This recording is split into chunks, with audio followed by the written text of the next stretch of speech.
Hello, everyone. This is the 95th episode of the Soccer Nostalgia Talk Podcast. As always, this is Sean from Los Angeles and the Soccer Nostalgia blog, and I am joined by Paul from Shipley in England and the 1888 Letter blog. For this episode, we interview American author, journalist, and journalism professor, Mr. Clemente Lisi, as we discuss the 1994 World Cup. Mr. Lisi appeared previously on a podcast discussing the 1990 World Cup. Mr. Lisi is a journalism professor at the King's College. He has been a journalist for the likes of New York Post and the New York Daily News. He has also worked as a senior editor for abcnews.com. Mr. Lisi is also a contributor to Religion Unplugged. In addition, Mr. Lisi is the author of The U.S. Women's Soccer Team, An American Success Story, and his new book that we touched upon last time, The FIFA World Cup, A History of the Planet's Biggest Sporting Event. And starting this year, Mr. Lisi started a website, Planet Soccer, on Substack, so planetsoccer.substack.com. Welcome, Clemente. Good to have you back. Great to be back. Thank you. Welcome back, Clemente. Thank you. In our last interview regarding the 1990 World Cup, we asked where you were at that point in life. Similarly, where had your trajectory taken you by the 1994 World Cup?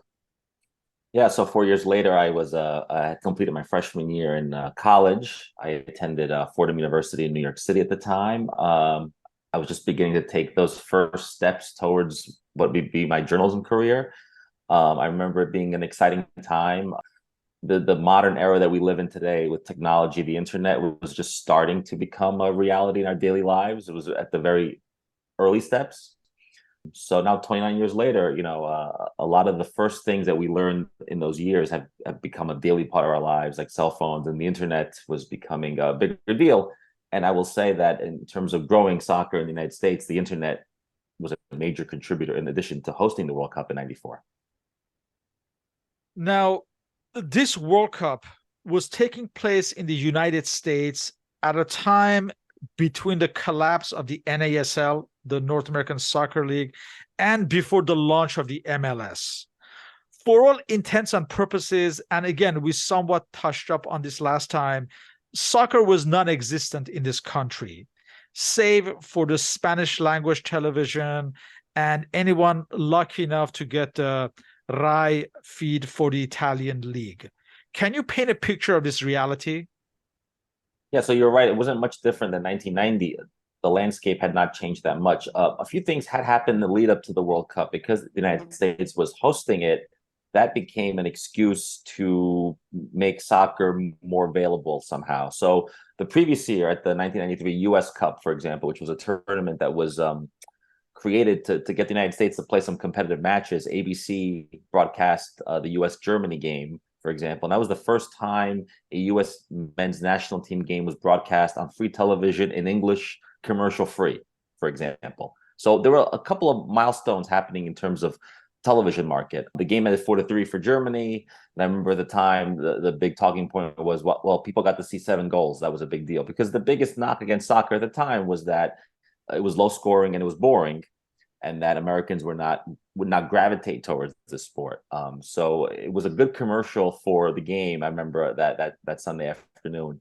And then the World Cup would come a year later, and we know what happened then. It would become very popular and would become the most attended World Cup in history. We have to mention a number of things. Since the 1990 World Cup, there had been a change as far as the federation, where there was a new president, Alan Rothenberg, who was elected right after 1990 World Cup, and he had hired Bora Milutinovic to manage the U.S. national team in 1991. Since 1991, there had been some developments. You mentioned the 1993 U.S. Cup. That in itself was a significant achievement where teams like Brazil and England and Germany were invited to raise awareness. Also in 1992, you have the first U.S. Cup with Italy, Portugal, and Republic of Ireland. There had been the process of citizenships being awarded to the German-born Thomas Dooley and the South African-born Roy Wegerle. Some members of the U.S. national team, John Harkes, Tab Ramos, and Eric Winalda, were playing in European leagues. They were getting significant experience in England or Germany or Spain, and that was important. We also have to mention the fact that there was no professional league. The U.S. national team was headquartered in California at a place called Mission Viejo, where basically the national team would be practicing all year round and would play friendly matches against national teams and club matches. Obviously, this is something that's not typical for most national teams, but at this point, that was a necessity for U.S. soccer. Other things to mention: to gain more experience, U.S. national team, along with Mexico, were invited as extra guests for the 1993 Copa America. And that has become a tradition now, where Copa America has been expanded with always a few invitees to the continent. Like you mentioned, they were starting to raise awareness, and I'm sure every American soccer fan remembers the famous Tab Ramos Snickers commercial. Do you remember that one, Clemente? That commercial? I do remember the Snickers commercial, and what I remember most about it was that Tab Ramos was actually juggling a ball, but not on a soccer field. It was like in a gym somewhere. Right. And he would he's all sweaty, and then his big selling point is that when he feels like he's got to treat himself, he has a Snickers, which it's funny today. I think an athlete would never endorse a candy bar or a potato chips or anything like that. But in the 1990s, we weren't as health conscious as we are today. But the important thing is that to have an American player in a mainstream commercial, that was never done before, both print and television. And so that was beginning of something that today would be totally normal to see Alex Morgan or American soccer players in commercials. But that was maybe a milestone, pioneering moment for marketing, advertising, and the American soccer landscape kind of joining forces. And I think that's why the World Cup became very popular, because there was an untapped market. And I think Snickers people, other people knew this was a chance to make some money, because there was really a silent majority of soccer fans, I think, in this country at the time. Most of them were immigrants from other countries, but it was unheard of in the mainstream media to talk about soccer or know about soccer. And the World Cup coming here almost awoke the sleeping giant. And last time we kind of touched up on the whole idea that beforehand, during matches, there will be commercial breaks on American television. So for this World Cup, ABC and ESPN had bought the rights for the World Cup and soccer matches in general of the U.S. national team, and there will be no commercial breaks. And again, we mentioned last time, you would have the score ticker at the top, and then you would see like a logo of a advertiser, and that was a way where they went around this whole problem of advertising as far as television. Like you mentioned before, it's fair to say that in the United States, most of the general population was still ignorant of the World Cup that was to take place in the United States, or if they did, they really didn't care. That was still a stumbling block as far as the growth of the game. No, absolutely correct. I remember the months before the World Cup, there were many T-shirt sales, jersey sales, and I remember wearing a World Cup T-shirt. It was black and had an Italian flag on it. And I remember wherever I went in New York, if I went to buy a pair of shoes or I was walking down the street, people would stop me and talk about soccer, and I thought it was great. And then they would say, "Oh, so you're visiting from Italy?" I would say, "No, I live in the United States. I'm American. I'm a soccer fan." It was a foreign concept to them that I was not here visiting for the World Cup. And so that's what Americans thought soccer was, that it was really for foreigners. A Harris poll conducted 4 months before the World Cup showed that 20% of Americans didn't even, realize it would be played in the United States. 25% didn't even know it was going to be played here. right? And even fewer people knew that it was a soccer event, right? So it was not a lot of people knew what was going to happen. Now, once the World Cup did come here, it did become a dominating force.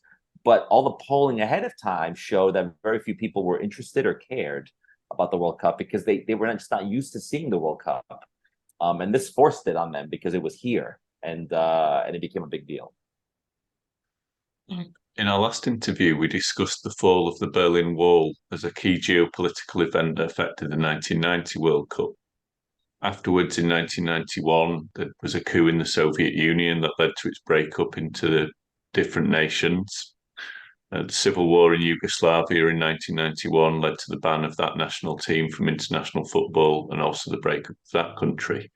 What can you say about these events and their impact on the 1994 tournament? Yes, so post 1990 World Cup, the map of Europe was continuing to be redrawn, right? So you mentioned the Soviet Union had broken up, and they would compete in 94 as Russia.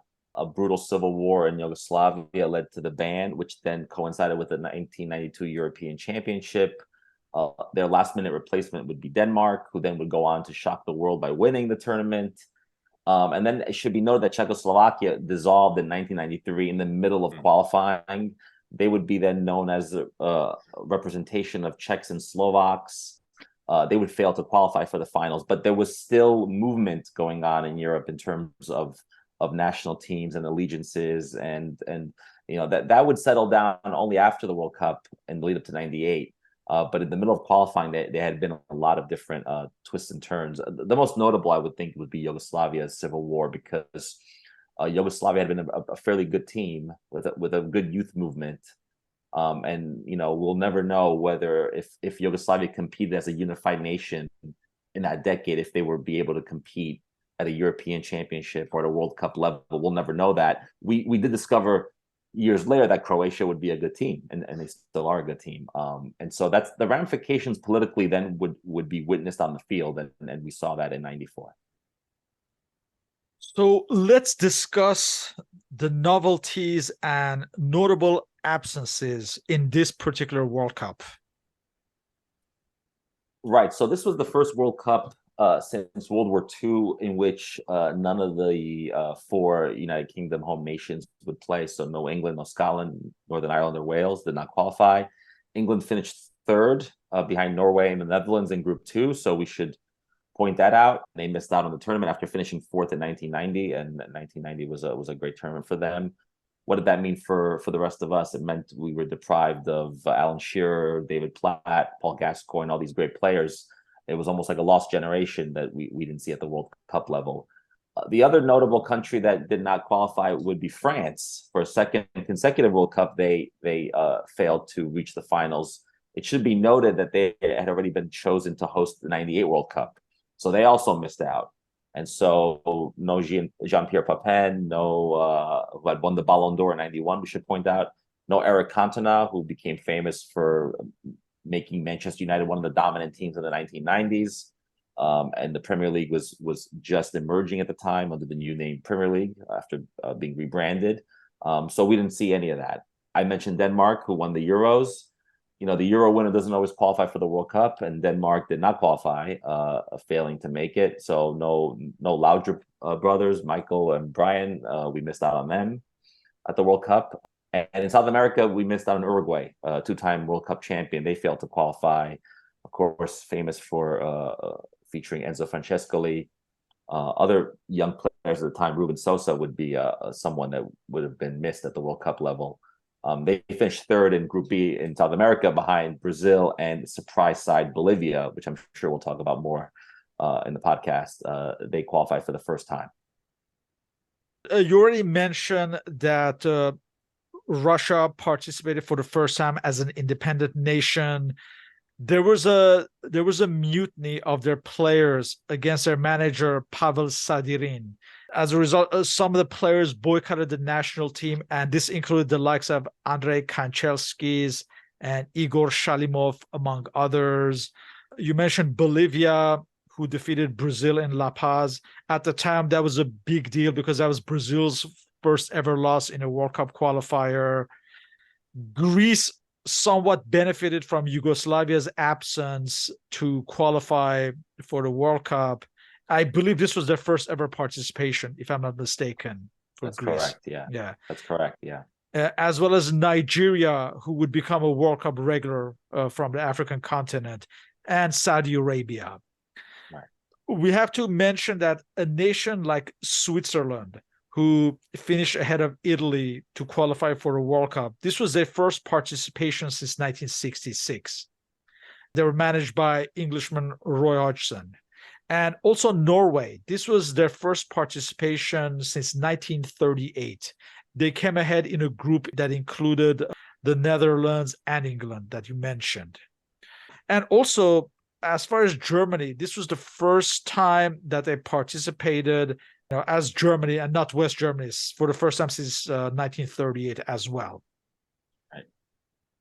Right. Yeah, the Germans were interesting because they were the defending champions. They fell into the same trap that a lot of defending champions fall into, which is you bring back the players that helped you win the first time. Now, 4 years older, a lot of things have changed. At that point, Lothar Matthäus had gone from midfielder to center back to a libero position. The team was older. It was coached by Bertie Vogts, no longer Beckenbauer. Fuller, these players here were older. And well, I'm sure we'll mention this, but the intense heat of the United States that summer took a toll on the Germans, among other teams. In order to accommodate European primetime television viewing, games were played here at noon or 1 p.m., 2 p.m. in the extreme summer heat of Orlando and Dallas. But I remember that was a very hot summer, not just in those places, but New York and Chicago and a bunch of other places.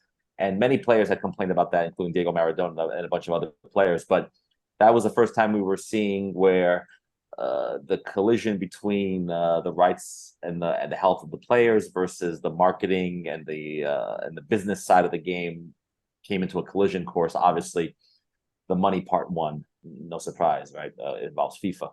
So, and that's a problem we see today in the game still. The marriage between marketing forces and the quality of the games. Looking at the qualifiers, starting with the South Americans, Argentina obviously are always mentioned, and as always, Diego Maradona was very much in the news ahead of this tournament. Well, yeah. So, yeah, this is the Diego Maradona era, right? So, a year after the World Cup in 1991, he was suspended 15 months for cocaine in his bloodstream. He left Naples in the cover of night, but not defeated totally. He then mounted a personal comeback, played with Sevilla, and then was brought back to the national team in time for Argentina to defeat Australia in the intercontinental tiebreaker.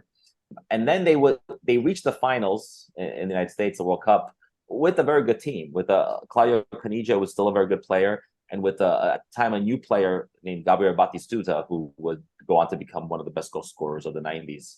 They were a good team.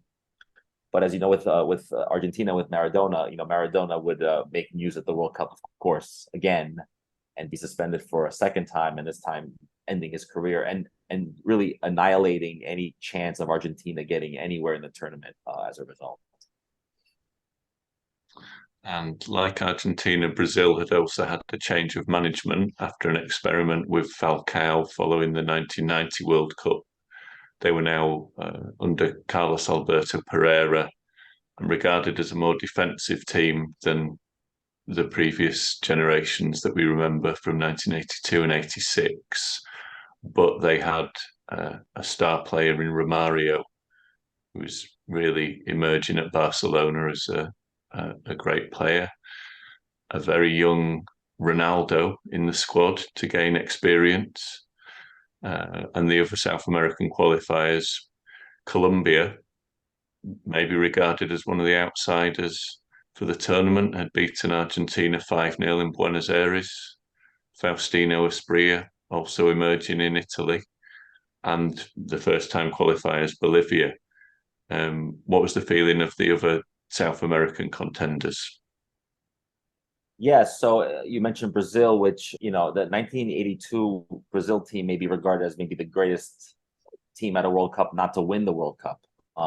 But I think they realized that playing pretty and not winning was not the right formula. Now in Brazil, there is still very much a like and a desire to play the beautiful game, to play beautiful soccer. This Brazil team was more pragmatic, right? More disciplined defensively, more European, quote unquote. Players like Dunga, who was the captain, would become much more important to this team. And this European style was very much criticized, of course, until it proved successful. And then, Brazilians look back on this team, not fondly, but it didn't win in the end. And so that became the big talking point. Of course, they suffered a little bit in qualifying with losing to Bolivia, because I think you saw more of the talent spreading across Latin America, right? So you had Bolivia being a much better team. In my book, I point out that this pragmatic Brazilian team, played a 4-4-2, and you mentioned Romario. Now, without Bebeto and Romario, they're the engines of this team. But initially, the role of playmaker went to a player named Rai, who played for PSG at the time, a PSG team that is not the PSG of today. And I spoke to him during for my book, and he was very candid about the idea that he was benched after the group stage. And I thought he might hold some resentment towards that. He does not. He told me that he was very happy that they won the World Cup in the end. But it was notable that he wore the number 10 shirt, and that Brazil would win a World Cup without a number 10 on the field. It tells you a little bit about the type of Brazil team we're talking about. Of course, you mentioned the 82, 86 teams. They did not win the World Cup. The 94 team would win the World Cup. So it's up to you to decide, which ones are the better teams. But Brazilians have an affinity for beautiful football, and we all benefit from seeing that. But that was a key difference for Brazil, and they have struggled with this back and forth ever since, I think, because again, they haven't won a World Cup in a long time, and at the time, it was a big drought in terms of World Cup wins. I should point out there was a very young 17-year-old named Ronaldo on that team who did not play, but he was there to gain experience. He would become the hero, years later. We should point out that Rai was brother of the 1982 captain Socrates. He was supposed to be Brazil's star for the World Cup, but he had a disastrous first season at Paris Saint-Germain. And there were continuous debates whether he should be dropped or not in Brazilian football circles. And we'll get to it, but eventually he was dropped after the first round because he had not regained his form. We should also mention that Ricardo Gomes, had he been fit, he would have started in the central Brazilian defense, but he was injured just prior to the World Cup, so he missed out as well. Circling back to Argentina, you mentioned Claudio Caniggia. Claudio Caniggia had a drug bust of his own in 1993 when he was playing with Roma, and he was suspended for a year, but he ended just before the World Cup. So he was available just before the World Cup. So he did not play at all that season ahead of the World Cup, officially at least. Right. Also, as far as Colombia, there were some people, including Pele, thought that they might be favorites for the World Cup after the 5-0 win at Buenos Aires against Argentina. Asprilla was just on fire that season. Colombia, for some people, were seen as favorites, but some of the off-field problems that we'll get into would play a part in the failure of the team in this World Cup. So let's get to the Europeans. Italy were managed by former AC Milan manager Arrigo Sacchi, with Roberto Baggio at his height, and like you mentioned, he was the current Ballon d'Or winner. Serie A, just like in 1990, was still at its peak, with AC Milan as the premier team. And Sacchi naturally selected many of his former Milan players, such as Franco Baresi, Paolo Maldini, Donadoni, and others who were still around and active. What can you say about the prospects of the Italians? The Italians were a very good team, but not without controversy. The coach Arrigo Sacchi had called up 60 plus players in the lead up to the World Cup, and he favored zonal marking, right, which Italians did not really love. And so, in a country of 60 million people, where everyone thinks they're the national team manager, that becomes a problem. And zonal play is a type of style where the players are assigned a position on the field rather than marking a player. And this grew frustrating. It was not fun to watch. Not that the old Catenaccio was fun either, but there were more chances at goal. Now, this worked, I think, at club level with AC Milan. With Italy, it was hit and miss. It didn't always work. But he did have the core. You mentioned a few players. I would include in that list Mauro Tassotti as a defender who was not a regular on the national team, and he was called up. Daniele Massaro, the striker, he was called up as well. So the backbone of this team was very much an AC Milan team, when Italy is traditionally the backbone of the team has been Juventus. This was a little different because of the management at the time. The other criticism was that Arrigo Sacchi had never played soccer himself, and oftentimes he was criticized in the media as being, he was only a shoe salesman in his youth and as a young man, and he was someone who had learned the game later on and had become a very good manager. But the critics argued that Sacchi's tactics really pretty much amounted to a basketball style deployment of players, right? Where they used long balls and individual flair was squashed. And so on a team where you have a player like Roberto Baggio, who has a lot of creativity, that becomes problematic. And we'll see at the World Cup that Sacchi and Baggio do get at loggerheads at one point in the tournament. You touched on the defending champions Germany, now managed by Bertie Vogts. There's a less popular choice than Franz Beckenbauer. Lothar Matthäus is older now, playing as libero, although he would be around for a few years yet. Rudi Völler and Andreas Bremer had actually retired in 1992, but Vogts managed to convince them to return. They still had the likes of Klinsmann, Hessler, Moeller, but there was maybe a feeling that they weren't quite as strong as previous German teams. No, that's absolutely true. The names you mentioned, they once here, they were unable to roll back those years. But they also had newer, younger players. The one that sticks out to me the most from that tournament was midfielder Stefan Effenberg, who was one of these exciting new additions to the national team. And he had spent the season in Serie B with Fiorentina, helped them earn promotion. But his inclusion on the national team was part of this turmoil in the German camp that would emerge because Effenberg was sent home early after making an obscene gesture to fans during the group stage game against South Korea. That created some problems in the camp. And like I said, the heat of the venues that they were playing in, they were just unable to sustain that with an older group of players with big names, but with players that were past their prime. And that certainly did not, yes, they were one of the favorites because the defending champion is always a favorite and the Germans are always in the mix. But this team wilted along the way. And it was a shame because a lot of German Americans in this country, it was a very exciting team to see, on paper at least. They had come here the year before to play in the US Cup tournament. So there was a lot of discussion around Germany and a lot of excitement. But in the end, just not able to sustain that. And then after 94, we saw a total rebuild of the national team going forward. Let's discuss the Netherlands.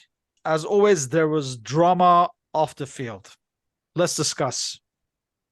Yeah, so from one drama to another, right? From the Germans to the Dutch. Yeah, the Dutch are always in the mix as well, but don't have the pedigree of the Germans and don't have the winning attitude of the Germans and are always able to shoot themselves in the foot. They were coached by Dick Advocaat, who had taken over for Rinus Michels as coach, on the understanding that then he would be replaced by Johan Cruyff, right? But that never happened. Those talks broke down between Cruyff and the Federation. I think he returned to Barcelona. Advocaat remained in charge. At the World Cup, both Marco van Basten and Ruud Gullit were injured, without two key players, unable really to have that attacking force that the Dutch had become in those years. A new player emerged, Dennis Bergkamp. He would score 3 goals in the tournament for the Netherlands. They would reach the quarterfinals. They would eventually evaporate due to Brazil. defeating them 3-2.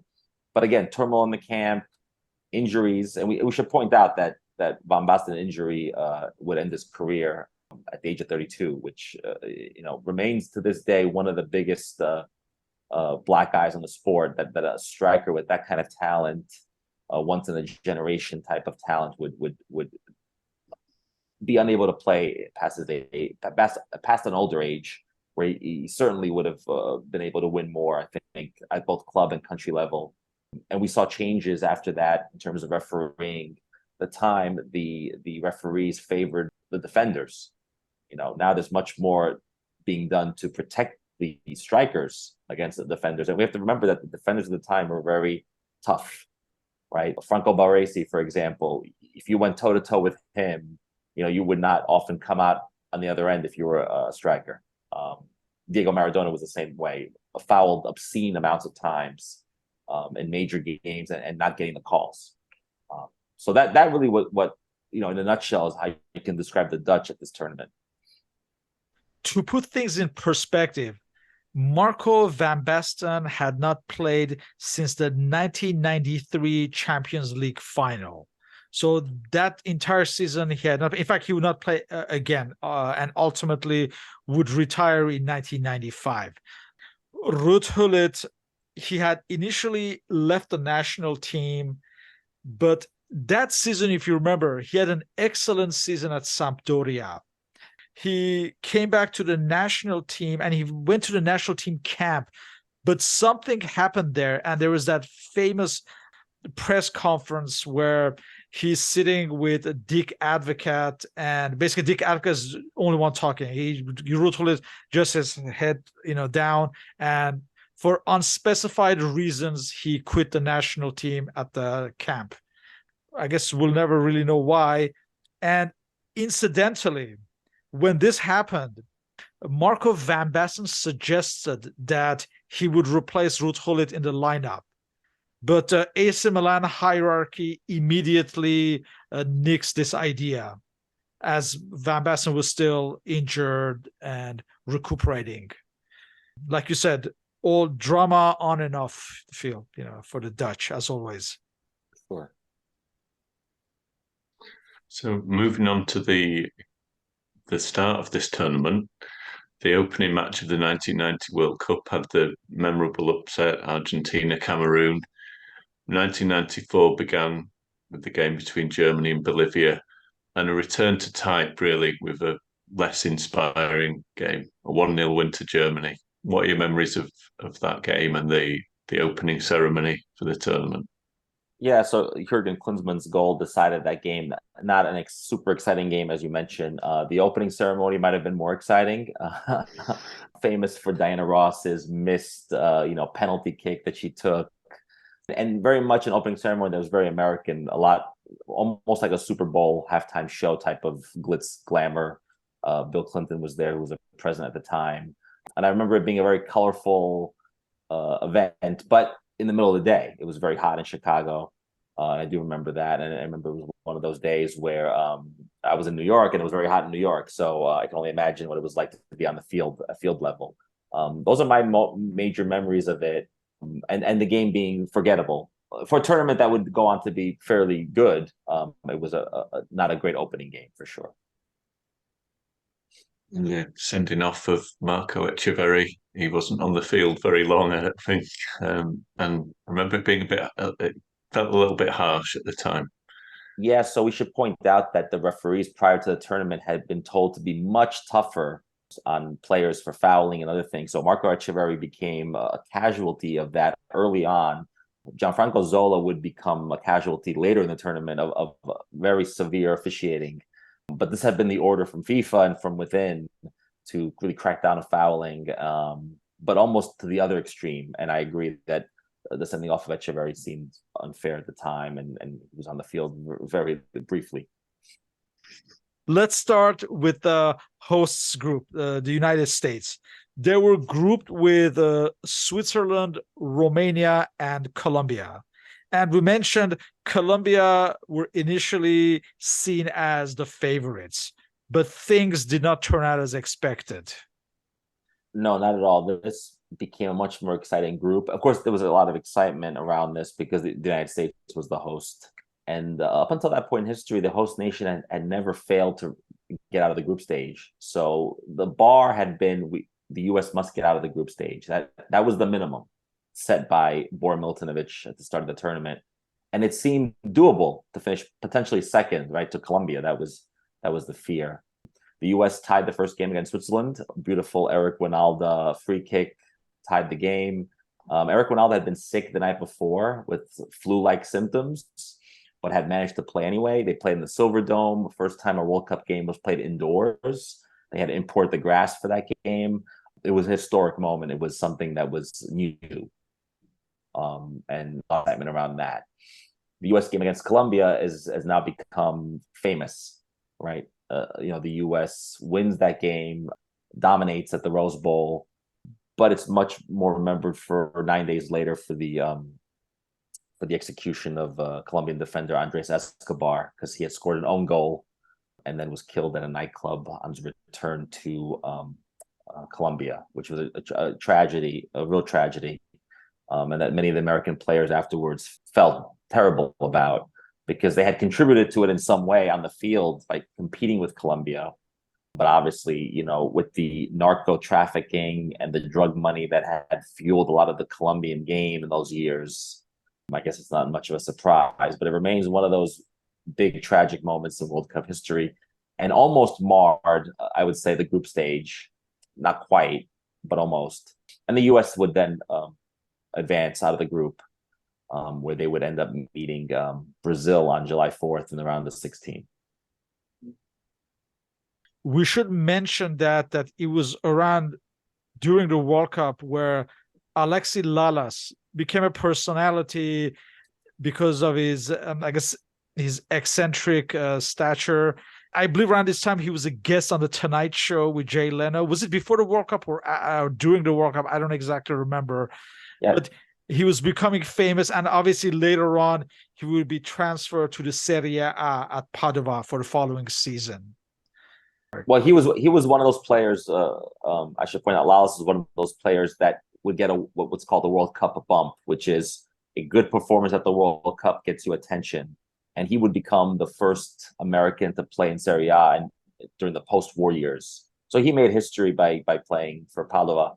Alexi Lalas is still a television commentator to this day. He's very much a public person, speaks openly about the World Cup and his love for America. And he admits that tournament put him on the map. And the center back pairing with him and Marcelo Balboa really stabilized the American defense. And as you mentioned, he's a very colorful character. He had a red goatee, red hair. He played the guitar. He was like very much a grunge indie band type of persona. And that, Americans and American sports fans love personalities, and that was one way to promote the game and the sport. And having a character like that on the team certainly helped. On to the next group, where Brazil were paired with Russia, Cameroon, and Sweden. Brazil and Sweden might have been the favourites anyway, but both Russia, as we mentioned, with the player mutiny, and Cameroon had problems in the camp anyway. Can you describe how this group unfolded? Yeah, so Brazil would dominate the group. Sweden would be the surprise side.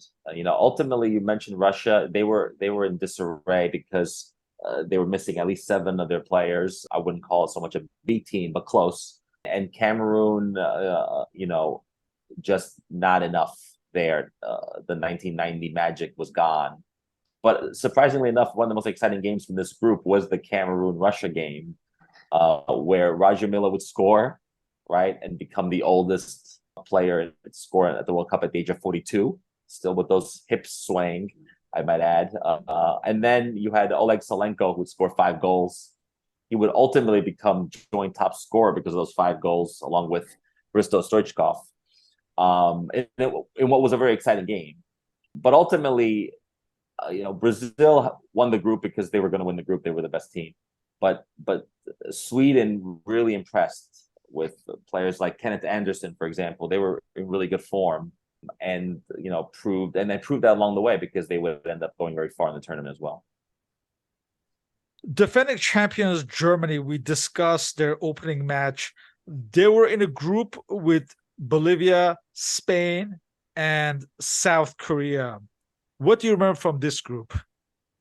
Well, I remember the South Koreans performing better than anybody would have imagined. Spain and Germany suffering and not being able to compete really at the level that everyone expected. Spain at that point was still one of these teams that was one of the best teams to never win the World Cup. But Germany and Spain do limp out of the group and advance. They get out. They both wouldn't get far. And Bolivia will ultimately be the most disappointing team in this group because they would end up finishing last with just 1 point. And that was only against South Korea. So that's what I remember most. I do mention the flaws of the Germans, which didn't entirely come through in the opening round, but they would emerge later. And you already mentioned the incident with Stefan Effenberg, what's referred to as the foul finger incident. And he would be sent home after the match against South Korea. Yeah, I mentioned, I called it an obscene gesture. I didn't mention what part of the body it involved. But yeah, that helps for sure.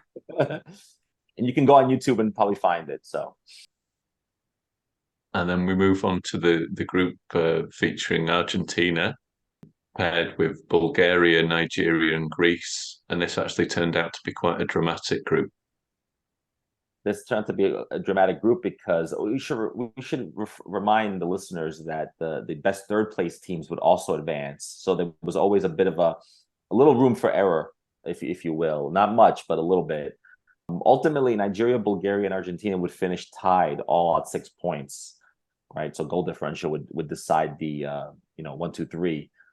But Argentina would ultimately run out of steam once Diego Maradona's suspension. But I should add that in the first 2 games, the excitement level was extremely high. And in the first game against Greece, many remember it for Batistuta's 3 goals, but I remember it mostly for Diego Maradona's goal.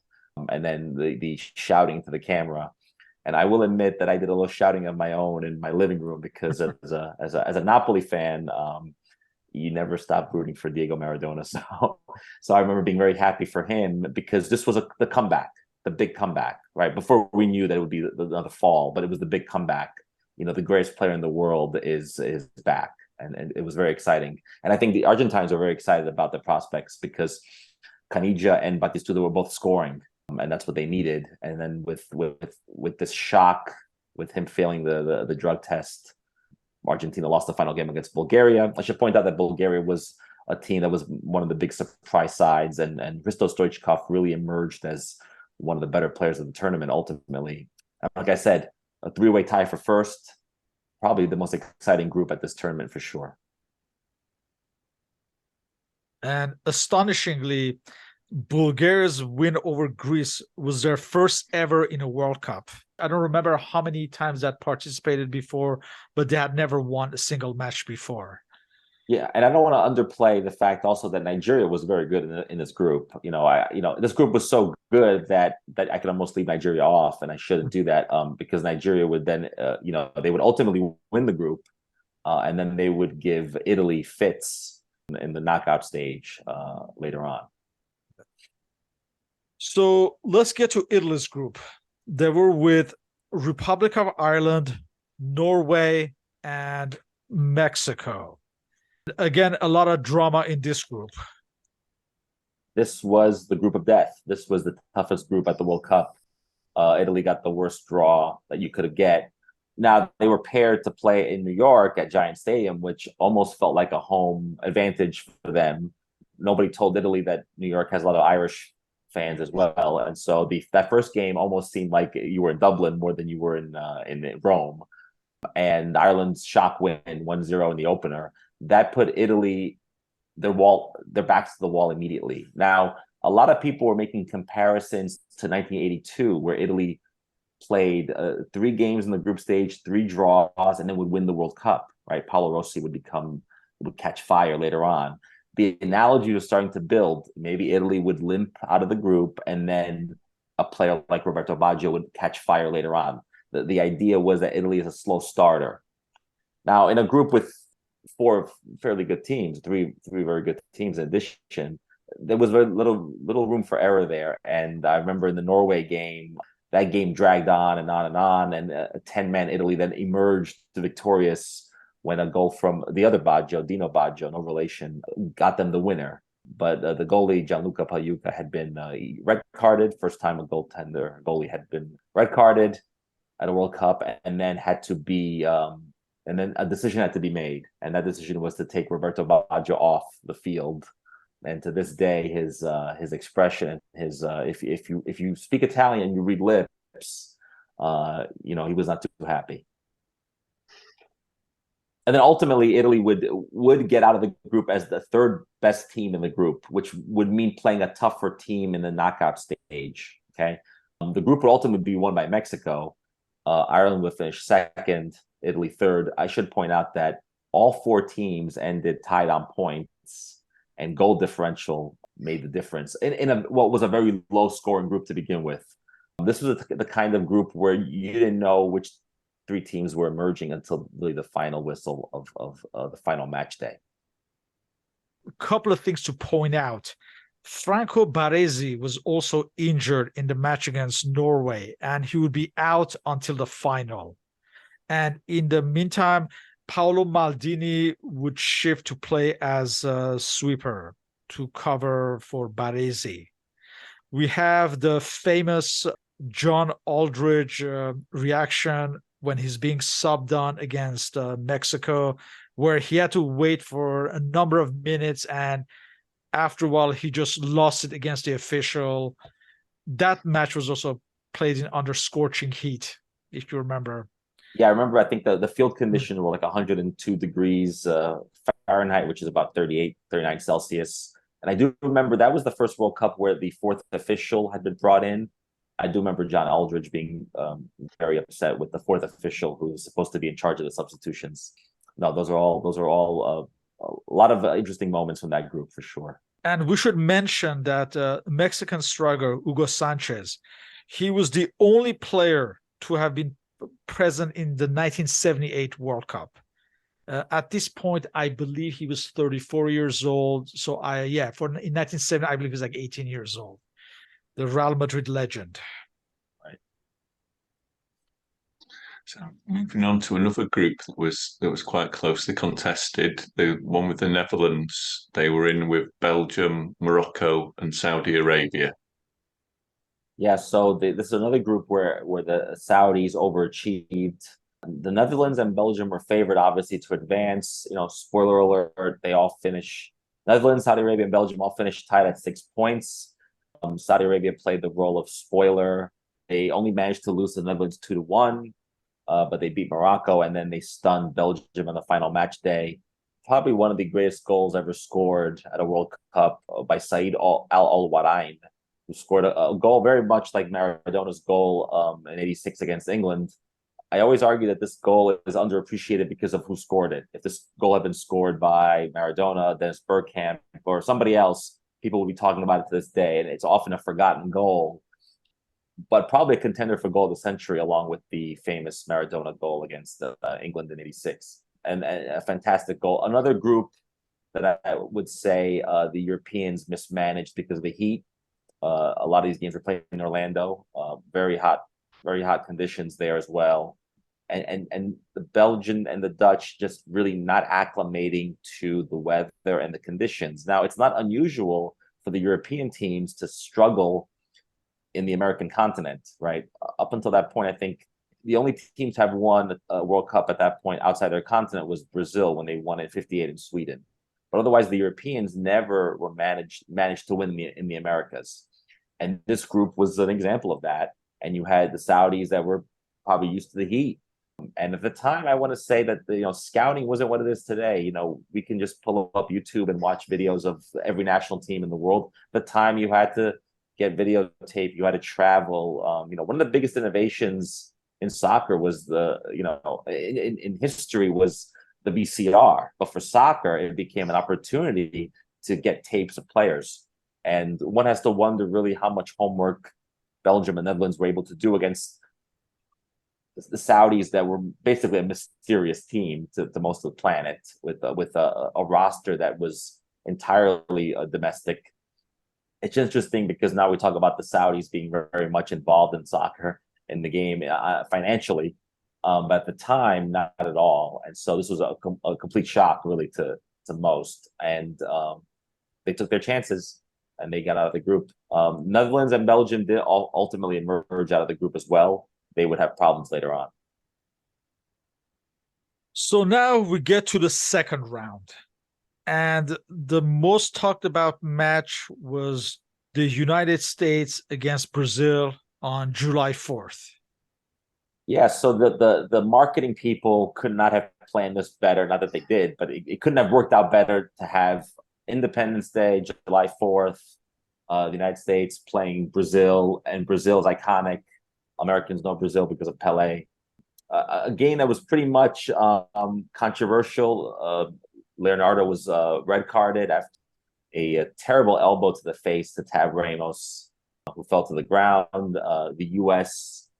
playing very defensively, very conservative against the Brazilians, even though they had the man advantage.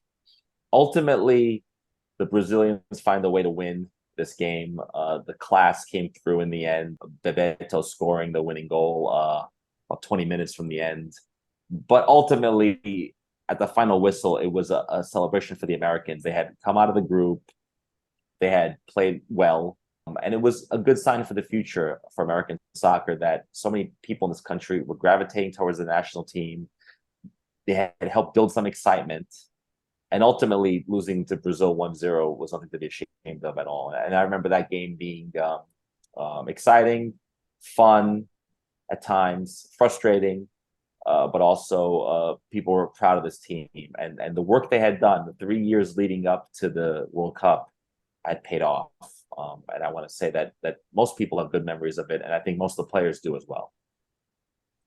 We should point out that this was a match where Carlos Alberto Parreira decided to drop Rai from the lineup.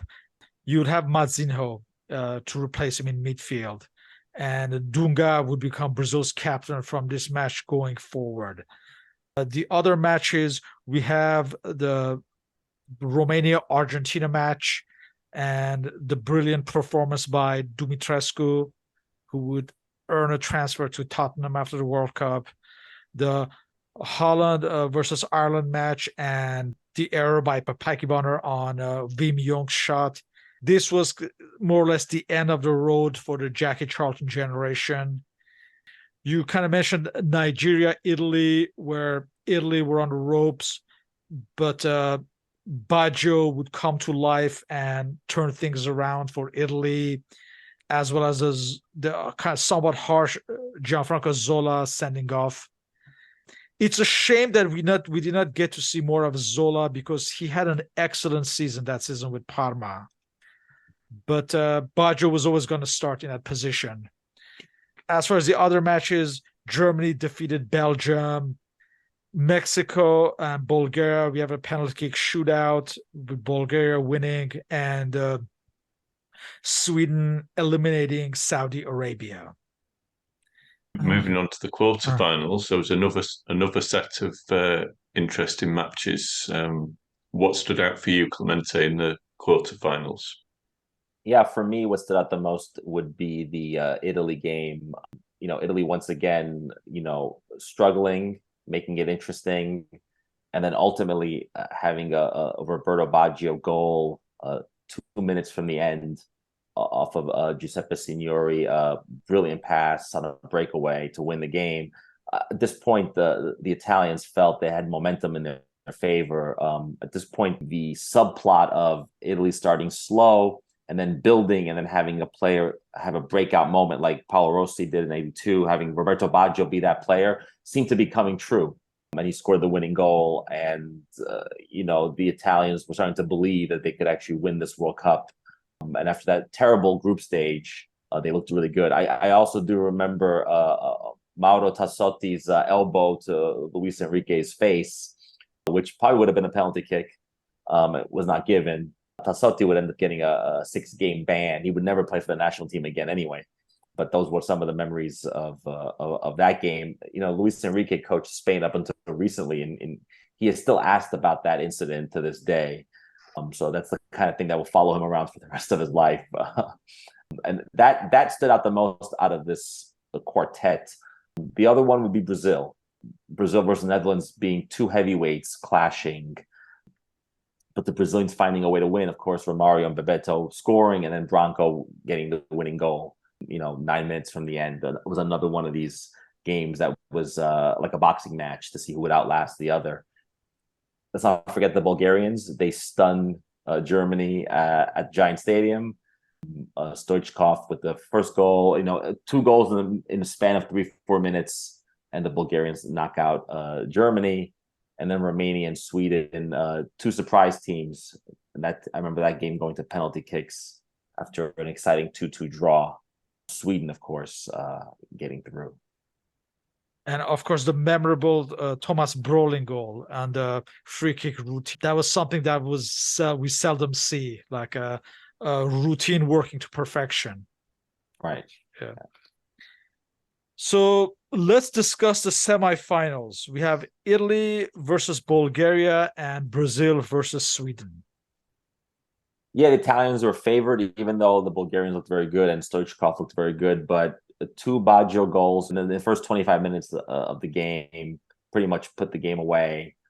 But I do recall him limping at the end of the game. He was totally spent, totally, all his emotional and physical energy towards this game. And I remember him leaving the game in tears of combination of maybe joy and pain for him. It's noteworthy to mention that because he would not be totally match fit for the final that would take place 4 days later, 5 days later. So it's worth mentioning that he was not at the top of his powers at the end of that game, even though he gave it his all. Brazil Sweden was a rematch. They were in the same group stage together, and ultimately Brazil won again. With Romario. And at this point in the tournament, one can make the argument that the 2 best players at this tournament were Roberto Baggio and Romario. It was the final everybody wanted. Italy, Brazil, 2 3-time champions facing each other for the ultimate glory in a rematch of 1970. First, we had the 3rd place match, the match that no one really wants, and certainly Bulgaria didn't seem to want this game. And Sweden were bizarrely 4-0 up in the first half with the Bulgarian keeper Borislav Mikhailov of the famous hair substituted at half-time. Very, very strange game. Yeah, the 3rd place game is always like a friendly for me because you had 2 teams that no one thought would get this far. I think Sweden just wanted it more to finish 3rd. But ultimately, very few people remember the 3rd place game, and this game is one of those games that was over before it even started, it seemed. So let's get to the final between Brazil and Italy. What are your memories? Memories were it was a very tense game. A final always is very tense. I did watch it with my family in New York. We had a lot of high hopes for a win. Brazil looked like a scary team, but not a team that they were beatable at the time, I thought. Like I said, Roberto Baggio was not in top shape. And then the game became this typical tense, teams afraid of losing mentality.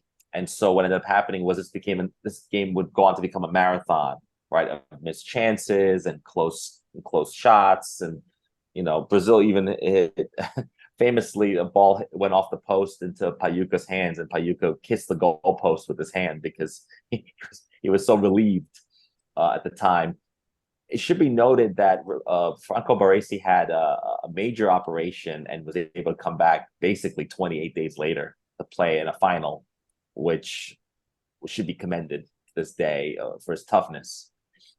Giuseppe Signori was thought to become the replacement for Baggio before the game, but then Baggio did start. In the end, he was not brilliant. If you recall, you can tell that he was tired and he was injured. And he stumbled through most of the final. Of course, the game was decided on penalty kicks. And it's interesting. 29 years later, penalty kicks are viewed very differently than they were at the time. If you watch the original ABC, ESPN commentary at the time, the feeling was, and most of the feeling in the world is a shame that such a major game at a major tournament must be decided by penalties, which many Italians and Brazilians often refer to as a lottery. It's like a lottery, they would say, right? Ultimately, Brazil prevailed 3-2, but the thought was, couldn't this game be replayed? Could we avoid penalties, right? Penalties to decide a game was not a beloved thing. And I remember there was talk for weeks and weeks about afterwards, could there have been a better way to resolve this game? Of course, the missing penalty became Roberto Baggio's penalty that is still flying somewhere in the stratosphere, it seemed. He shot it into the third level of the Rose Bowl, right? It's interesting because the World Cup in 2022 in Qatar was a very exciting 3-3 game that was decided on penalty kicks, but nobody bemoans the penalty kick anymore as a deciding factor. Something has happened in 30 years where people have come to accept that maybe that penalty kicks can decide a major tournament. But at the time, I recall, it was a 0-0 final, not ideal, and ultimately decided on penalty kicks, and the entertainment value was not there. And this had come, we should recall, 4 years after what might be the worst final ever played, the West Germany defeating Argentina 1-0 on a penalty kick. So a few interesting things to point out. You mentioned Giuseppe Signori. He had refused to play in the left wing in the semifinal. And as a result, that ruled him out of the final. And he had problems with Sacchi after this. He was more or less out of the national team after that. And as far as Baresi and Baggio, who were both slightly injured, Arrigo Sacchi stated afterwards that they had been two of the Italy's best players in the past 2 and 3 years, and it would have been inhumane to drop them for the final. The other thing to mention, early in the match, Brazil's right back, Jorginho, is injured, and he's replaced by Cafu. And it's interesting, as a result of these, Cafu plays in 3 straight World Cup finals as a result of this. And not only that, because of this, Brazil's entire defensive lineup from the first match to the last match is completely changed. Remember, I mentioned that Ricardo was supposed to start at the center of Brazil defense, but he was injured just before the World Cup. So Marcio Santos replaced him. So then after the first or the second match, his central defensive partner, Ricardo Rocha, he gets injured, and he's replaced by Aldair for the rest of the tournament. Then we have the Leonardo Elbow, and he's out of the team, and he's replaced by Branco for the remainder of the tournament. And now the right back position, Cafu, is entered. So that was something interesting that stood out for me at the time. I'm not sure if people talk about this or not, but that's something that I had noticed at the time. This is the thing that we've had Brazilian guests on this podcast, and despite Brazil finally breaking its duck after 24 years, this 1994 generation is not as idolized as one would be expected, precisely because of the defensive nature of this team. What do you think about that? No, I think that's absolutely correct. And I think we touched upon that earlier. And if you look at World Cup history, when Brazil reaches a final in 98 and loses that final to France, they get to the final in 2002 and they win that final. So those are the Ronaldo years. And so this team falls between the great 80s teams that didn't win the World Cup and the great Ronaldo teams that did win the World Cup. Right. So this team is almost forgotten. It's almost between the cracks of these two eras.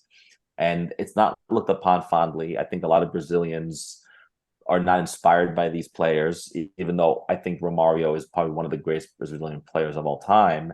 I do also believe that they're often forgotten. And you mentioned all those different lineup changes and fixes, and there are a lot of band-aids on this team, right, to get to the final. And they did just enough to win it. Had the Italians won this final on penalties, which could have easily have taken place, right? Could have easily happened. Then this Brazilian team would be totally forgotten, probably. And so it is an interesting footnote to this entire tournament, a very exciting tournament. And I would ultimately say a worthy champion because of the depth of this team. The idea that you have 22 players and you can call upon any of them to fill in, that is part of the nature of the World Cup as well, right? And the World Cup doesn't always award the country the best team. It awards the team that won this tournament at this moment in history. And so there's a big difference, right? But the Brazilians managed this tournament well ultimately, and they did not fall into the trap of playing so offensive-minded that they would leave the back uncovered, right? They were very cognizant of the fact that they needed better defending. And a lot of these players, like Dunga, played in Italy, played in Serie A. And a lot of them, I think, learned that defensive nature from the Italians. So it was almost ironic that they would ultimately beat the Italians in a game that would end 0-0 for the record books and only decided on penalty kicks. So I do agree that it's not a beloved team and maybe even forgotten, which is sad, I think, because I think Romario is an extraordinary player. And I interviewed Romario in 2010 at the World Cup in South Africa. I remember pointing out to him that at the time, the best player in the world was Roberto Baggio. I said to him, Roberto Baggio had the Ballon d'Or. He said, yeah, he might have had the Ballon d'Or, but I had the World Cup. And so ultimately, for a player, it doesn't really matter how you do it. Just do it, right? Not to quote Nike, but just get there. Just make it happen. And I think the Brazilians did just that. There were also some novelties in this World Cup that have become standard today. It's a little bit hard to imagine looking back, but this was actually the first time that 3 points had been awarded for a win in the group stage. You also had referees not necessarily wearing all black, but different colours, players' names on the back, numbers in the front, which had actually been done at the 1992 Euros, but the first time at the World Cup. Particularly the 3 points for a win. How do you think that impacted on the tournament and maybe going forward in World Cup history? Yeah, the 3 points pretty much incentivized winning over draws. And we saw a lot of these groups with teams at even points because there was a race to the top. The idea was, a draw is fine, but if another team wins, that they don't have 1 point more than us, they have 2. And that becomes much harder to catch when you're only playing 3 games in the group stage. So when we look at the World Cup today, the group stage, the way it's set up now with the top 2 teams advance, is the most exciting that it has been ever. In the last 3-4 World Cups, we've seen that, where all the groups get to the final match day to determine who advances. And that's because of the 3 points. It incentivizes attacking soccer, right? In 1990, we learned the hard way that settling for a draw was too commonplace. And as a result, the game suffered in terms of entertainment. And you mentioned a lot of things like jerseys, shirts with numbers on the back and numbers on the front. That was a marketing push, right? To sell more jerseys, to personalize them to players. You can't do that if the game is boring, if the game is not exciting, if you want to sell to new people. The fine line FIFA had to, walk here was we have to sell the game to Americans, but we can't make too many changes and alienate the Europeans and South Americans, the people that have been watching this game for 80 years, 100 years. We can't alienate those people. And so these tweaks, I think, were enough to satisfy the new fan, but enough for people like us to say, oh, I can live with that. I can live with the referee not wearing pink. I can live with that. Or I can live with 3 points because it's more exciting. I admit it, it's more exciting. And so typically soccer fans, football fans are very traditional. They don't like changes. Just look at the implementation of VAR, right? Which is basically the 3-point revolution of the modern era, right? We can live with that now. right? I don't like 11 minutes of stoppage time, but we can live with it because everybody wants a more fairer game, right? We can agree on that. Same thing in 1994. I think people can live with 3 points at the time because it incentivized excitement, and I think it did. And if you look at the groups at this World Cup, you can definitely see almost every group, 3 of the 4 teams, if not all 4 teams, were still involved in qualifying on the final match day, and that's a good thing. From what I remember, most contemporaries felt that in terms of spectacle, this was an improvement to the 1990 edition. What is your thought on that? I agree. The goals per game average went up a little bit, enough for it to matter. I do think the weather conditioned the games a little bit. But having said that, there were many exciting games, and when you had teams that no one expected, Bulgaria, Sweden, Nigeria, that adds a layer of excitement that you don't normally see. We saw that in 1990 with Cameroon, but Cameroon was the only team that did that. At this World Cup, we saw more teams doing that. So the talent was starting to become more spread out around the world, and that helps the game. I do think this World Cup was more exciting than 1990 for sure, and maybe a precursor for future World Cups in terms of where the bar is in terms of excitement, in terms of entertainment level. I think it was there. Just on the negative side of this tournament, who would you say amongst both countries and players were the disappointments and the underachievers of this tournament? Yeah, the biggest underachiever, we touched upon them a little bit, is obviously Germany and Argentina, the 2 finalists 4 years earlier. Both didn't have what it took to get far, right? For a myriad of reasons. And the third one, the big one, I think, is Colombia. Now, one might argue that they couldn't live up to the pre-tournament hype, and maybe that hype around Colombia maybe was never warranted. But they did have exciting players. They still had Carlos Valderrama. They had Freddie Rincon. They had Faustino Asprilla, who was a magnificent player at club level. And so a lot was expected of them. And they were in a pretty manageable group. They were in a group with the United States that everyone thought was not going to be as good as they turned out to be. So to me, those 3 teams really stand out most as being the biggest disappointments.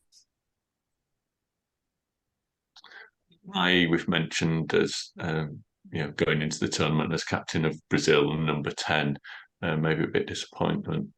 But for Italy, I think there was, especially at this time, an English audience was watching more Serie A than before, and both Beppe Signori and Gianfranco Zola were regarded as 2 of the best players. Do you think there was maybe a way that Sacchi could have tried to fit them into the team, or was it essentially built around Baggio? It was essentially built around Baggio with a lot of Milan pieces, but the only way to get these other players in would have been to play them out of position, which I think Sacchi was willing to do, but Signori was not willing to. Signori and Baggio played essentially the same position, center forward position, and he was not willing to budge from there. I think more could have been done with Zola. We should recall that Zola was available for the final after his suspension, but didn't play. Zola would go on to become an extraordinary player. He played at Napoli and basically was the Maradona understudy. He would go on to play for Chelsea and do very well at Chelsea, and would play for Italy years later. His goal would beat England in a game at Wembley. So I wonder if there's any remorse there. I feel like a better role could have been given to Zola. And I wonder too that once Italy reached the penalty kick stage of the final, whether or not inserting a Signori or Zola in the shootout might have also been useful. We'll never know. Signori used to kick the penalty kick freestanding. He would not do the run up. He would just pull the trigger, right? It was an extraordinary way of taking a penalty kick, and it might have been fun to see that, and we'll never know. And we must also mention that Greece were disappointing, as well as Cameroon and Russia for different reasons. And of course, the most disappointing aspect was the tragedy of Andres Escobar Let's shift gears. Who were the revelations? So this World Cup was particularly different than the one 4 years earlier. There is no Salvatore Schillaci award here. There isn't that player. But the revelations for me were Alexi Lalas of the United States. I should point out, I mentioned Marcelo Balboa. Marcelo Balboa had a beautiful bicycle kick that would have probably been goal of the tournament had it gone in. So those two players for the United States, I would say, stood out to me most revelations. Ken Anderson of Sweden, Dennis Bergkamp of the Netherlands, and Daniel Amokachi of Nigeria. To me, this group of players were not as well known before the tournament, and their value went up as players due to the goals they scored, entertainment value. In the case of Lawless and Balboa, the ability to play defensively at a high level. These are the ones that stood out to me most. But it's interesting because there were no revelations in the sense like we saw 4 years earlier. And I want to say that the Brazil and Italy, that the two finalists, did not have any kind of revelation on their team, though. They had stars on those teams, and most of those stars played well. And so no surprises there. But to me, those players are the ones that stand out most in terms of being a surprise. As far as Brazil, I mean, to a lesser extent, you could say Marcio Santos was somewhat of a surprise because no one expected him to start. He was not that well known. Maldini was just magnificent. Like you said, we knew all those players more or less beforehand. So none of them were real surprises. The Hagis, the Stoichkovs, everyone knew who they were at this point, I would say. Absolutely. No, they were playing at a very high level in Europe, at club level. And so they were known, but they were playing for national teams that were not as competitive. And the quality came through in the sense that when you have good players playing at high level at club, that can translate to national team success. And in the case of Bulgaria, that certainly was the case. I think Stoichkov pretty much dragged that team to fourth place for sure. So some of those players will feature when we look at the World Cup team of the tournament, picked in a 3-4-3 formation. Had Michel Prudhomme, the Belgian goalkeeper, defenders Jorginho and Marcio Santos with Paolo Maldini, midfielders Thomas Brolin, Dunga, Hadji and Krasimir Balakov of Bulgaria, and attackers Baggio, Stoichkov and Romario. Any thoughts on that selection? Well, it's interesting to see Brazilians on this team that are defenders, and that's not surprising given what we said about Brazil and the defensive nature of Brazil.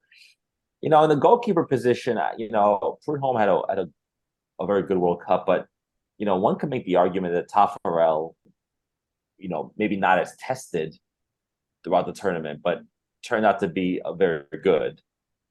We should recall that he had caused some blunders early on in qualifying, including that loss to Bolivia, that he definitely made up for at this World Cup. When you look at a team like this, your eye quickly goes to the attacking trio. To have a team in a fantasy land, if you could field a team with Baggio and Stoichkov and Romario in attack, that would be pretty extraordinary. There'd be nobody that could beat them. And so that's why I think the tournament was exciting, because the attacking players at this tournament, they came through. They did their job. The trio here is astonishingly good. And that's what stands out to me most. And then the other one that stands out to me most is Paolo Maldini. He basically, if you can name defender of the tournament, I would give it to him. Extraordinary talent. We knew that prior to '94. He would go on to have obviously a very long career. He'd become the captain of AC Milan. He would win Champions League. Just an amazing player to this day. My daughter plays soccer. Paolo Maldini has been retired now for the better part of 15 years. And even young people today know Paolo Maldini, which is extraordinary because I think in football and soccer, a lot of times it's all about the goals. It's all about the statistics. And the statistics in soccer, there's only really one that matters. It's goals scored. And so it's very hard to measure success as a defender. And so the fact that Paolo Maldini's name lives on to this day as being probably one of the 10 or 20 best players ever is extraordinary. And this tournament, he really showed that. And then filling in at a moment's notice for Franco Baresi really showed the class he had. A truly wonderful person as well. I've been lucky enough to talk to him. A class act for me, and I do think that not surprisingly, Italy would create or produce one of the best defenders of all time. So that stands out to me as well on this list. But a wonderful formation and kind of a PlayStation type of team, if you will. Just like 1990, kits from this World Cup have also become classics. Which ones stand out besides the one you're wearing right now? I can't believe you asked me that question. But anyway, no. So the biggest knock against the United States is that they're constantly changing their kit, constantly. I mean, to this day, right? The U.S. will change their kit. At the time, I remember the jeans one, the one I'm wearing now, was not as beloved as it is now. Now it's a classic. Now you speak to any former U.S. player, and they always tell me, oh, they should remake it. Now, part of the problem with that is that Adidas made this, and Nike is now the supplier of the United States, so that's not going to happen. But this is the kind of very 90s type of fashion statement, the jeans look. Now, the other U.S. jersey, which was the stripes, the white and the red, was with the sort of the blue shorts, the denim shorts, was not as beloved. It was too much of a candy cane. But the ones that stand out to me, I liked, other than the U.S. one, the classic Brazil Umbro jersey and the Italian Diadora jersey, very classic. And then the other one that really stood out to me is the white Nigeria jersey, which was their away jersey. Funny enough, Nigeria still to this day produces some pretty flashy kits. A lot of what we see today, I think, was born here in terms of the fashion statement. And not to show our ages, but the 90s are back in fashion. Adidas has remade a lot of the shirts and kits in the style of the 1990s. The other one I like very much was the Germany one, because I liked the way the colors on the shoulders looked almost like an eagle. And so, but a lot of those fashions are coming back. So, like everything else, whatever is old is new again. For me, the away one, the white kit, that stood out for me. Incidentally, would you believe that Soccer America magazine, they felt that the kit that you're wearing was the worst of the World Cup? Well, it's funny you say that because, like I said, the nostalgia has made this kit nicer. At the time, it was considered ugly. It really was. People did not like it, and they thought it was almost unfit for a national team. And then, like I said, fast forward 3 decades later, and it becomes classic. And so it tells you that this is the fine wine of jerseys. Maybe it just ages with time better than when it's brand new. So, interesting fact, though. So one of the topics of this World Cup that we've mentioned before, but as in the 1970 and 1986 World Cups in Mexico, the wisdom of playing matches in the midday heat for the benefit of European television was questioned, notably by Brian Glanville, among others. How do you think it impacted the tournament? I think it impacted the quality of the games. Not the quality was quite good, but I did think it impacted the quality. Could have been better. The idea of having 100 degrees at field level, 38, 39 degrees Celsius, in places like Dallas and Orlando, that proved difficult. I do think the Germans and the Irish suffered as a result. Belgium. I think the Europeans suffered the heat more than others. And ultimately, at a player safety level, several players were not happy with this. Diego Maradona was among the most vocal about it, of course. But as they say, the show must go on. And the show did go on, but difficult. It will be interesting to see what happens in 2026 when Canada, the United States, and Mexico co-host the World Cup. Will we see noon kickoff again? It's quite possible to accommodate the Europeans, and we'll see what happens. Yeah, I remember feeling for the Irish in particular in the Mexico game. I think it was Steve Staunton looked as though he was wilting even before the game had kicked off. A lot of red faces for sure. Yeah, yeah. Um, do you feel this 1994 World Cup was a reference point as far as entering the modern age in terms of marketing? Yeah, in my book, I pretty much make a delineation. Anything before 1994 is before, and then 1994 onward is after. 94 is a line in terms of sponsorship, marketing. The business of soccer becomes a much bigger deal, much more lucrative. It's also notable to note that a lot of these FIFA scandals that would emerge years later, often a lot of them are born here with a lot of money coming in, right? And so it didn't mark a new era for FIFA, a new era for soccer. You had big name sponsors like Budweiser and Coca-Cola that were always on board, but you had smaller ones, American Airlines, Sprint, Sheridan, Sun Microsystems, Upper Deck, the trading card company. You had all these other sponsors.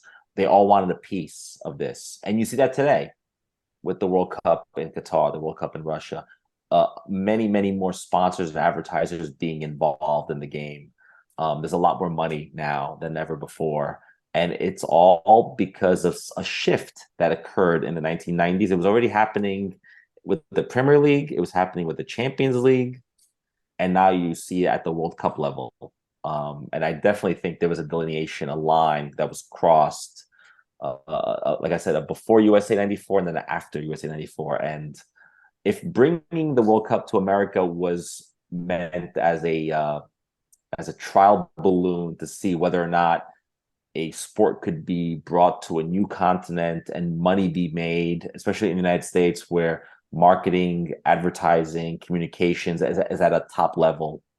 If that FIFA was an experiment by FIFA, it was successful because every World Cup since then has been lucrative in a level that is modeled after USA 94.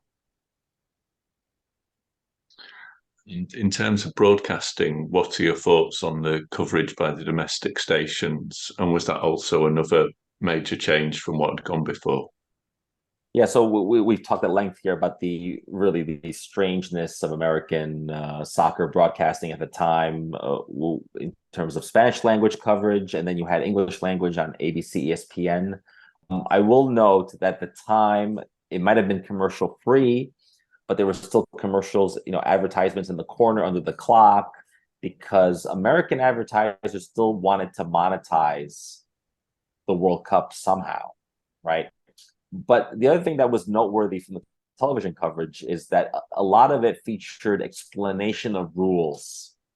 Like if a player was offside, they explained the offside rule, how yellow and red cards worked, because many Americans had never watched soccer before. And so for people like me, we had to deal with that. We had to sort of deal with the fact that this was a learning curve for the majority of the American public. Now, if you watch you watch the Champions League or Serie A or Premier League on American television, that's all gone now, right? But at the time, soccer was very new to the American public, and everything had to be done to educate the public. I want to say that 30 years later, 29 years to be exact, American soccer has come a very long way, not just at a national team level, but also in the culture, right? The way we see it, the way we engage with it. Kids play soccer in America. It's the number one sport for children, right? People watch the Premier League. People wear soccer jerseys, right? Their favorite teams. All these things are in the culture now. And all those things were born really from the television broadcasting and internet, really. That was a result of 94 for sure, because the point of the World Cup to bring it to the United States was to help grow the game. And, it has grown for sure. And we don't even have a conversation in America anymore about will soccer make it? That was always the question. Will soccer make it in America? Nobody asked that question today. It's more about how big can it get? How much bigger can it get? And a lot of that is based on television. And to this day, on any given weekend in the United States, Saturday or Sunday, the offerings on television are astounding. 50, 60, 70 games during the season that you can choose from. And that's extraordinary. And that's because of a lot of the early work was done here by ESPN, by ABC, and by others. Paul, let me ask you this. When I listen to British podcasts, despite the non-participation of the English, it seems like it is nevertheless considered a memorable World Cup for observers. What are your thoughts, and where were you in life at this point? On the point of the England team not being there, obviously it was disappointing. It never really worked under Graham Taylor, and given how bad the previous European Championship performance was, it was maybe as well not to have the embarrassment on a world stage. And it was definitely different. It was the first time for me watching a World Cup. Obviously, England hadn't qualified in the 70s, but from the World Cups from 82 onwards that I remember, obviously I'd more or less taken that for granted. But yeah, I think you definitely noticed that probably the memories of 1990 are affected by England doing well, in that the tournament wasn't a fantastic one, but you tend to remember it fondly for Gaza and England getting to a semi-final. So this one was a new experience.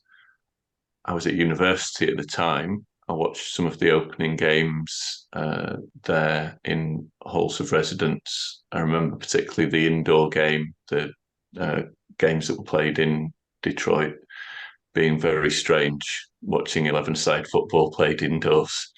And then we actually had a family holiday in California after that. If I'd thought ahead a bit more as a younger person, we would have maybe tried to get to a game, but that didn't happen. And in terms of the coverage, I remember a couple of times in motels scrolling, desperately trying to find the games, and I don't remember it being a general topic of conversation. And there wasn't that much to show that there was a World Cup on necessarily. It didn't seem to be huge. I remember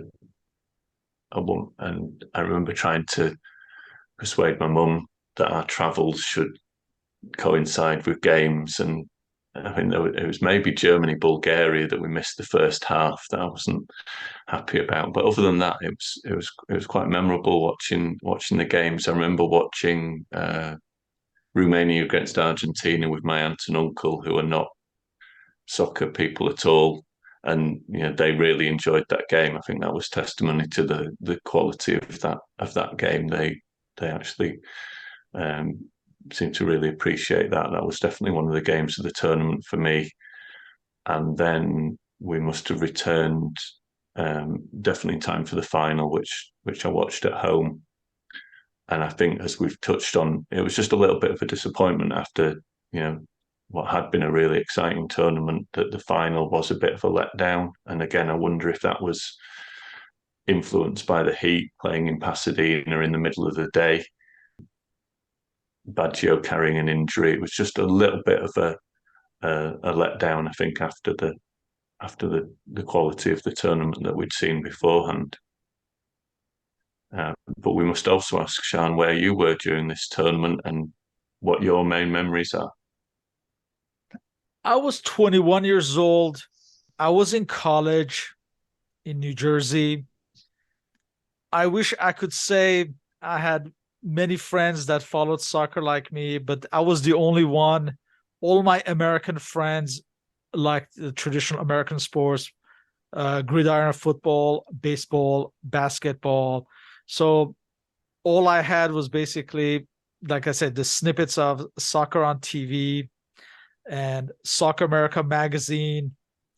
I remember I had to drive like 15 miles to a mall to buy like World Soccer magazine, because that was the only place I had it. But thank God that at least they had it. you know? So you have memories like that. And it's just, we touched upon it. The game was non-existent here. And it's like someone like myself who's an immigrant, or like Clemente, we're the ones who like the game, but rarely people around us. So you don't really have that day-to-day conversation about the game with others. You're just on your own, following the game by yourself.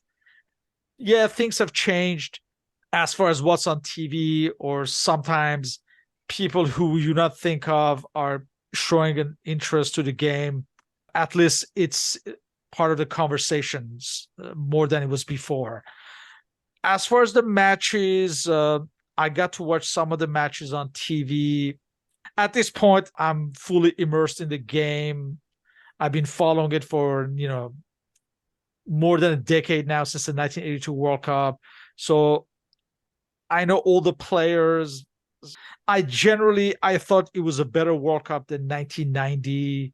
I guess most people, it seems like. I guess at the time, I didn't really think it would make a headway in the country, because it seems like after the World Cup, it was no longer a topic of conversation. The MLS was a couple years away. That was part of the deal to give the World Cup to the United States, that they have to start a professional league. Initially, it was supposed to be like 1995, but then they pushed it to 1996. I was somewhat skeptical about the success of the game at this point. I was not surprised that a lot of people went to the stadiums, because I imagined most people would have traveled from different countries to go to the games. It certainly never felt like it was gonna make, like, this event was gonna make any headway in the immediate aftermath as far as the game succeeding in the nation. And I'm curious to know what you thought, Clemente. Yeah, no, the World Cup had very much like a carnival feel, like a circus. It comes to town, it's here for a while, and then it goes away. And you're right, in the short term, the tangible impacts, they were done. I agree with you. And you're right, Major League Soccer took 2 years to start up, and a lot of the World Cup stars did come back to play on various teams, and that was good for name recognition. Marco Echeverri, we mentioned, Roberto Donadoni, those guys. A lot of those guys came to play in the United States. But I agree with you that in the short term, there was nothing to be seen. Now we have the benefit of almost 30 years. And I think over the course of 30 years, we see an improvement, obviously. I think the first real tangible improvements on a day-to-day basis, I would say, came maybe after 2002, that World Cup, because the U.S. reached the quarterfinals. And in the American mind, to the fan like us, we watch every week. We follow domestic leagues. We talk about soccer. We're immersed. I call that like the Dungeons and Dragons people. We're really involved. Then you have the people who think soccer is like the Olympics. They only watch the World Cup every 4 years. Okay, and there's a big group of Americans that still do that. I know people that don't know anything that goes on in the 4 years in between. They don't know what's happening. They think soccer is a 4-year event, right? And so Americans will watch the World Cup today. That's no doubt. But if you look at Major League Soccer's television ratings, they're not great, right? But you have Americans who are more sophisticated viewers today because of the streaming services and other things, other technology that has helped. I do think that it is more common today to run into someone in the street and talk about soccer. That's more a possibility now than it was 30 years ago. 30 years ago, that would only happen if you were in an Italian neighborhood, in an Irish bar, in an English pub. You had to put yourself in a position where other like-minded people would stumble upon each other, right? That's very different than today. And I notice younger people today enjoy soccer more. It's interesting how over the course of 30 years and the advent of technology, soccer went from being low scoring and boring to more exciting, and baseball now is boring and low scoring to the millennials, to the young generation, right? To people that are teenagers today, the attention span is shorter. They'd rather sit and watch 90 minutes. They can't watch 4 hours of baseball. 30 years ago, it was the complete opposite. People did not understand. What do you mean there's no commercials? What do you mean they don't stop? What do you mean the referee adds more time? I mean, how does offside work? All these things were baffling to Americans. I think less so today. I think we're in a better place today. And I do give credit to this tournament. I do think that having the tournament here created a market for soccer in the United States that we see today. The World Cup is coming back in 2026. The United States will host the Copa America in 2024. They will host the expanded Club World Cup in 2025. They may host a Women's World Cup in 2027. They're going to host the Olympics in 2028, and soccer will be part of that.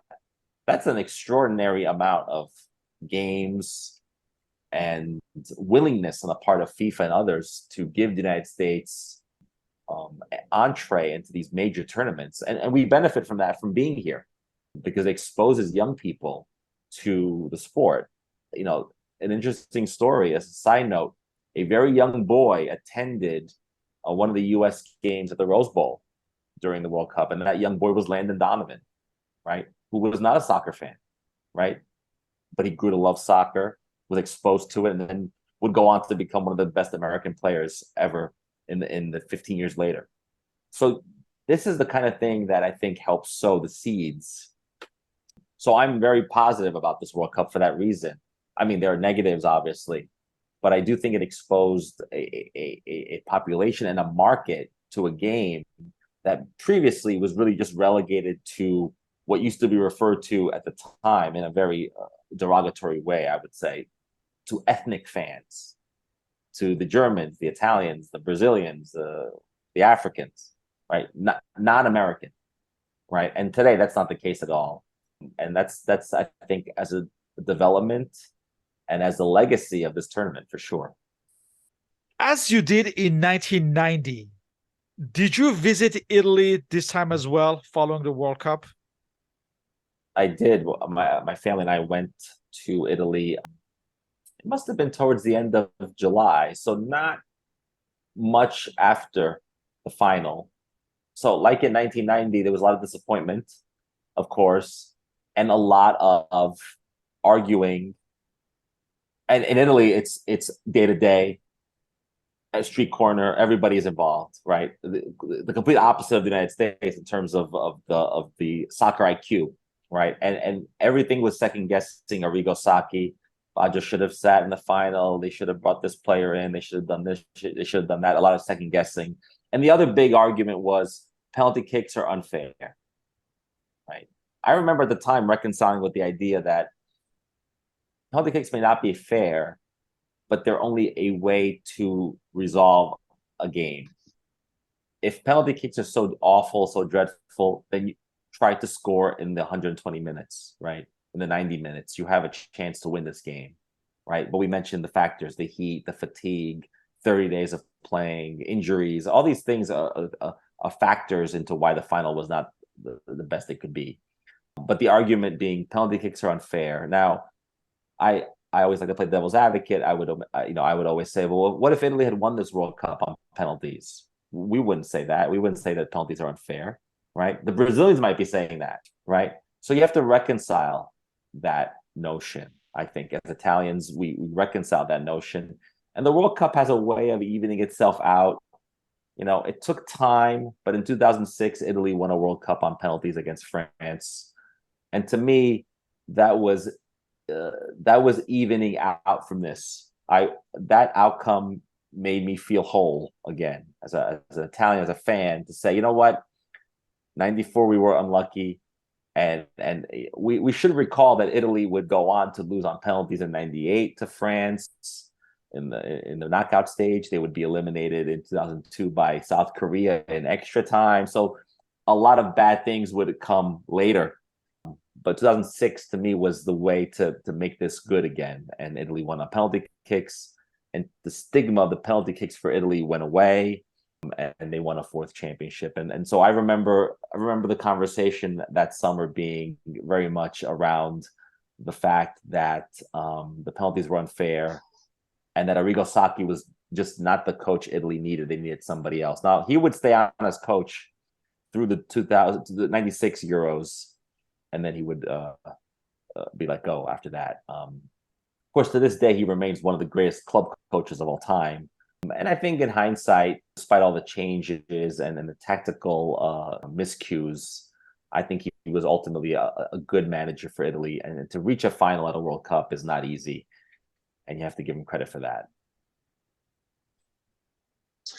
And in closing, how does this 1994 World Cup rank compared to the others that you've witnessed? That's a good question. I would put this tournament in the top 5 for sure. Nostalgia has a way of making the past seem better in some cases, more palatable. We forget the bad things, but just the good things, right? But the problem with ranking World Cups is that often we favor the ones we just saw, right? So if you ask most people what's the best World Cup ever, people will say the last one because for whatever reason, it's fresh in their mind.